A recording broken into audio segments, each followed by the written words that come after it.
بسم اللہ الرحمن الرحیم۔ نے ارشاد فرمایا کہ اللہ رب العزت نے فاطمہ کے نور کو آدم کی خلقت سے پہلے خالق کر دیا تھا۔ سوال کرنے والے نے کہا کہ پھر اس کا مطلب ہے یا رسول اللہ فاطمہ انسان نہیں ہے، فاطمہ انسان نہیں ہے۔ رسول خدا نے فرمایا ہاں فاطمہ حورہ انسیہ ہے، یعنی انسانی شکل میں حور ہے، انسانی شکل میں حور ہے۔ کہا یا مولا یہ کیسے ہو گیا کہ جناب فاطمہ حور ہے، حورہ انسیہ ہے، ان کا لقب ہے۔ کہا کہ اللہ رب العزت نے اپنے نور سے جناب فاطمہ کے نور کو خلق فرمایا، پھر اس کو طبق انوار میں رکھا۔ جب انوار میں رکھا خالق اکبر نے پھر اس نے سوال کیا یا رسول اللہ پھر وہاں پہ جناب سیدہ کے نور کی غذا کیا تھی؟ رسول خدا فرماتے ہیں وہاں جناب سیدہ کے نور کی غذا تسبیح و تحلیل تمہید اور عبادت پروردگار تھی۔ کہا پھر جب آدم کو خلق کرنے کا وقت آیا، اللہ نے سارے جو نور تھے ہمارے یا باقی انسانوں کے جو نطفے تھے وہ آدم کے صلب میں رکھے، لیکن اللہ رب العزت نے فاطمہ کے نور کو صلب میں نہیں رکھا بلکہ ایک سیب کی شکل میں رکھا۔ جب وقت ولادت ہوئی تو اللہ کا جبریل یہ مجھ پہ نازل ہوا اور کہنے لگا یا رسول اللہ اس سیب کو تناول فرمائیں۔ جیسے ہی میں وہ سیب تناول فرمانے لگا تو اس سے اتنی خوبصورت خوشبو پیدا ہوئی اور ایک نور ساطع ہوا۔ جب میں نور کو دیکھنے لگا جبرائیل نے کہا یا رسول اللہ آپ پریشان نہ ہو، یہ نور جناب سیدہ زہرا سلام اللہ علیہا کا نور ہے، یہ وہ سیدہ ہے جس کا نام اللہ نے آسمان پہ منصورہ زمین پہ فاطمہ رکھا ہے۔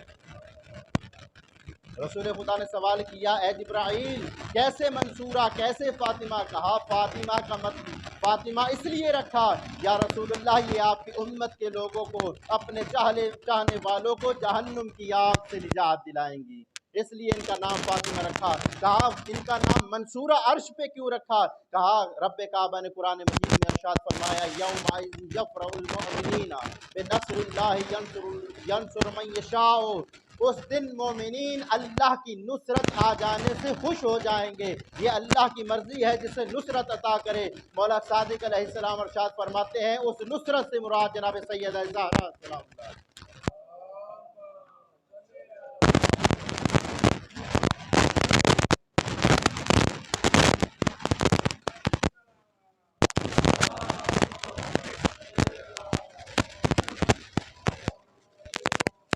میں بڑی تیزی سے گزر رہا ہوں، اس نصرت سے مراد جناب سیدہ زہرا کا نور ہے، اور اس نور کی حالت دیکھیے، اس نور کی عظمت دیکھیے، اس نور کے ساتھ جو شے منسلک ہو جاتی ہے اللہ اس میں بھی نور پیدا فرما دیتا ہے۔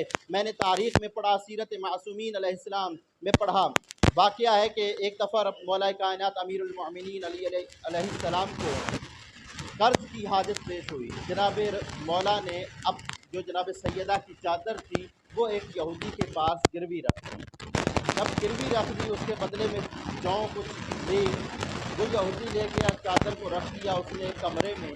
جب رات ہوئی ہے توجہ کیجیے گا، عظمت چادر جناب سیدہ زہرا سلام اللہ علیہا، جب رات ہوئی ہے تو وہ خاتون اس یہودی کی بیگم جو تھی اس کمرے میں جاتی ہے تو دیکھتی ہے پورا کمرہ نور سے جگمگا رہا ہے۔ وہ پریشان حالت میں اس کے پاس آتی ہے، کہتی ہے پتہ نہیں کیا ہمارے کمرے میں ہو گیا ہے۔ وہ شخص آتا ہے اس کمرے کو دیکھتا ہے، جب اندر جاتا ہے وہ تعجب میں آ جاتا ہے کہ وہ نور جناب سیدہ زہرا کی چادر سے ساطع ہو رہا ہے۔ پھر وہ اور اس کے عزیز جب اس نور کو دیکھتے ہیں، عظمت جناب سیدہ زہرا کی چادر کی یہ ہے کہ 80 لوگ 80 یہودی اس چادر کی وجہ سے مسلمان ہو گئے، دائرہ اسلام میں داخل ہو گئے اس نور کی وجہ سے۔